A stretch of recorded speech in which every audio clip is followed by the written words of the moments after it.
Hello Quora enthusiasts! Today I'll walk you through the simple process of sharing your Quora profile with others. Let's get started. First, log into your Quora account if you haven't already.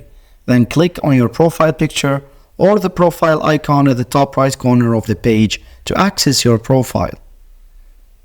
Once on your profile page, look for the URL in the address bar of your web browser. This URL is unique to your profile and serves as its web address.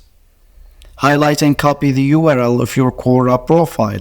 You can do this by right-clicking on the URL and selecting Copy from the drop-down menu.